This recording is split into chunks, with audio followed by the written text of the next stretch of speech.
Eh bien salut tout le monde, ici Ada, j'espère que vous allez bien. Aujourd'hui on se retrouve pour une nouvelle vidéo. Donc les amis, comme pour tous les jours de cette semaine à 16h30, on se retrouve pour parler configuration gamer. Aujourd'hui on a des configurations pour un budget de 1000 et 1200 euros, donc des budgets qui sont quand même plutôt confortables et qui nous permettent de choisir pas mal de pièces sympathiques. Avant toute chose les amis, pour le Black Friday, je tiens à vous informer que je sortirai 2 vidéos dans la même journée. Je fais ça une fois par an pour le Black Friday. Donc la première je vais essayer de la sortir à 12h30 et la seconde à 16h30. Donc je vous promets rien au niveau des délais, on verra bien si j'y arrive. Mais sachez qu'il y aura 2 vidéos vendredi sur la chaîne. Ensuite les amis, pour parler des 2 configurations gamer que je vais vous présenter, bien sûr elles seront ultra polyvalentes, on va détailler ça juste après. Mais je vous rappelle que comme on est sur des configurations gamer, il faut savoir monter son PC, je vous mets ma vidéo tuto en description. Donc voilà pour la petite piqûre de rappel, maintenant on commence tout de suite cette vidéo par la première configuration gamer. Donc pour commencer au niveau du processeur, j'ai bien évidemment choisi le Ryzen 5 3600. Donc là on est tout simplement sur le grand frère du Ryzen 5 2600, et celui-ci je vous le rappelle mais je l'ai présenté dans les 2 vidéos configurations que j'ai fait juste avant. Donc ce processeur je le trouve vraiment génial, notamment pour sa part de multitâche. Donc en gros, que vous fassiez du montage photo, du montage vidéo, du streaming ou du gaming, vous pouvez faire pas mal de tâches en même temps. Donc par exemple, personnellement, quand je fais un montage avec mon Ryzen 7 2700X qui a un processeur plus ou moins équivalent, bah j'ai toujours Vegas qui est ouvert, j'ai aussi Chrome qui est là et qui prend beaucoup de RAM, je sais pas si vous avez déjà remarqué ça d'ailleurs. J'ai de la musique, j'ai plein de photos en arrière-plan, donc bref, il y a souvent beaucoup de choses d'allumer. Et après ce processeur là, pour ceux qui aiment le streaming, je sais que vous êtes assez nombreux à regarder, il est vraiment intéressant tout simplement parce que pour jouer et encoder en même temps, il est vraiment nickel. Donc vraiment celui-ci, un très bon processeur que je recommande à tout le monde. Le ventirad d'origine il est pas forcément ouf, enfin du moins il est pas mal, mais après si vous overclockez ça sera pas le meilleur, donc j'en mettrai un en description. Mais comme c'est plus ou moins facultatif, je l'inclus pas dans le budget de la config, donc il sera un petit peu hors budget. Donc voilà pour le processeur. Ensuite pour la carte mère, on part sur la B450 Tomahawk Max. Donc celle-ci je pense que vous la connaissez à force, une carte mère de chez MSI, c'est une B450 qui est parfaitement compatible avec le 3600. Ça nous permet de faire pas mal d'économies, on est sur une bonne carte mère, donc franchement il y aura pas de souci là-dessus. Donc vraiment celle-ci pour les Ryzen 3000 c'est celle que je recommande à tout le monde, notamment pour ceux qui veulent monter leur PC eux-mêmes, parce que par exemple il y a la TUF aussi qui est pas mal, mais faudra l'acheter avec la mise à jour du BIOS ou alors la faire soi-même, alors que la MSI elle est déjà faite. Ensuite les amis, concernant la RAM pour cette configuration, on part sur 2 barrettes de 8Go de RAM cadencées à 3200 MHz. Donc là à l'heure à laquelle je fais cette vidéo les amis, celles que je présente dans toutes les vidéos config que j'ai fait cette semaine ne sont plus en stock. Donc pour 70 € elles étaient vraiment intéressantes, là on est sur des Corsair à 85 €, mais si elles reviennent en stock je changerai le lien en description. Ensuite les amis, concernant le stockage, vous avez 2 choix. Le premier, c'est plus ou moins celui que je recommande pour ce budget, ça serait de prendre 2 Tera de disque dur, et à côté de ça, vous prenez un SSD 2.5 de 480 Go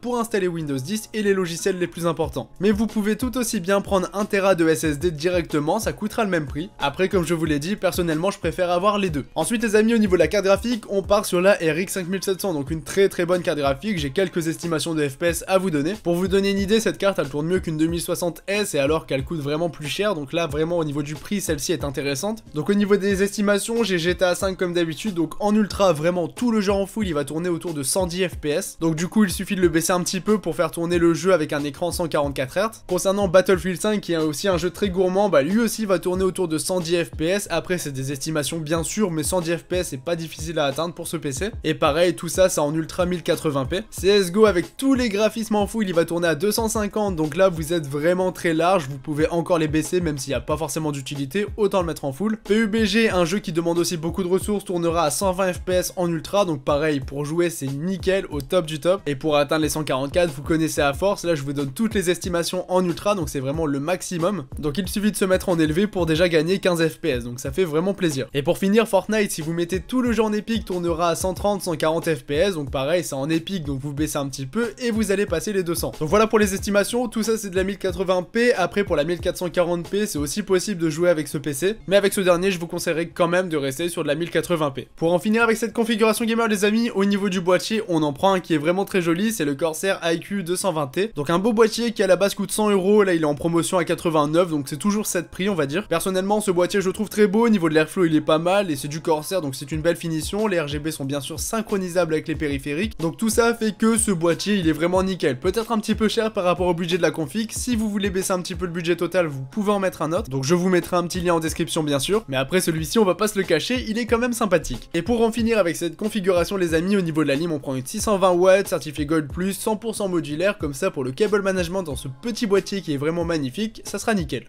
Donc voilà les amis pour cette première configuration. Au niveau du budget total, on se retrouve avec un budget de 1038 €. Donc là on a 30 € de trop, on peut largement les gagner sur le boîtier, c'est pour ça que je vous mettrai un lien en description. Mais sinon dans l'ensemble cette configuration c'est vraiment une petite pépite. Donc voilà pour la première, maintenant on passe directement à la seconde, même si je vous le préviens, elle se ressemble vraiment fortement. Donc déjà, et pour commencer, au niveau du processeur, on est sur le même, donc le Ryzen 5 3600 que j'ai présenté tout à l'heure. Au niveau de la carte mère, c'est pareil, c'est exactement la même, c'est la MSI B450 Tomahawk Max. Concernant la RAM, on reste plus ou moins sur les mêmes, mais on se fait un petit upgrade pour se faire plaisir. Donc là, on reste sur des RAM Corsair, mais cette fois-ci elles sont RGB, et dans le rendu final du boîtier, c'est vrai qu'elles sont très jolies. Avec cette petite touche de RGB, on va aussi se mettre un petit ventirad de chez Color Master, donc c'est le Hyper 212 RGB en couleur noire. Donc un ventirad qui va faire le taf, qui est RGB, qui d'habitude est vendu 45 €, et là sur Amazon il est à 25. Donc pareil, ça va donner un petit style à ce PC, et en plus de ça il sera mieux refroidi. Concernant le stockage les amis, c'est le même dilemme que tout à l'heure, soit 2 Tera plus 480 Go de SSD, ou alors directement 1 Tera de SSD parce qu'il y a des promotions. Donc là vous faites comme vous voulez, ça dépend si vous avez beaucoup de jeux installés. Le meilleur combo ça serait pour moi de prendre le SSD plus un autre petit SSD M.2, mais après à cause de ça on serait hors budget, donc je vous mets quand même le lien en description, même si ça serait un petit peu au-dessus des 1200 €. Concernant la carte graphique les amis, on se fait bien sûr un petit upgrade avec une 5700 XT. Donc là c'est le modèle d'au-dessus de la carte graphique juste avant. Au niveau des estimations de FPS elle est complètement ouf. Donc là pour vous donner une idée, Battlefield 5 en ultra Full HD 1080p ça va tourner à 140 FPS. CSGO qui demande très peu de ressources va tourner à 280 FPS en ultra. GTA 5 on va tourner autour des 130 FPS en ultra. Rainbow Six 170 FPS, et Fortnite bien évidemment en épique ça va tourner à 60 FPS. Donc tout ça c'est en ultra 1080p. Après avec ce PC la 1440p sera beaucoup plus accessible, vous baissez un petit peu les graphismes et vous pouvez tourner des jeux comme il faut en 1040p. Je vais pas vous donner toutes les estimations, ça serait trop long, je vous laisse aller regarder quelques benchmarks, mais en tout cas c'est possible. Concernant le boîtier les amis, on reste exactement sur le même, sachez qu'il existe aussi en blanc, donc si vous voulez un petit peu changer vous pouvez, même si de mon côté je préfère le noir. Et au niveau de l'alimentation les amis, vous avez la EVGA 650 watts qui est certifiée Gold Plus, qui est vendue à 90 € sur Amazon. Donc elle a un très bon prix, le seul point faible entre guillemets c'est qu'elle est semi-modulaire, mais c'est une très bonne alimentation, donc pour ce PC ça sera vraiment parfait. Au niveau du budget total les amis pour ce PC c'est assez marrant parce qu'il tombe pile à 1199 €. Donc cette config vraiment elle est parfaite pour jouer, pour streamer, pour faire du montage photo, pour faire du montage vidéo, en gros pour le multitâche elle est superbe. J'ai pas forcément de point faible à lui donner, elle fait tout tourner, en 2020 elle fera tout tourner aussi, donc je vois pas trop d'inconvénients. Peut-être mettre un SSD M.2 si vous avez un peu plus de budget, mais sinon c'est pas obligatoire. Donc voilà pour cette config les amis, voilà pour cette vidéo, j'espère qu'elle vous aura plu. On se retrouve demain à 16h30 pour une nouvelle vidéo, sinon vendredi je vais essayer de la sortir à 12h30 pour vous tenir informé. Donc c'était Yada, on se dit à demain 16h30, salut tout le monde.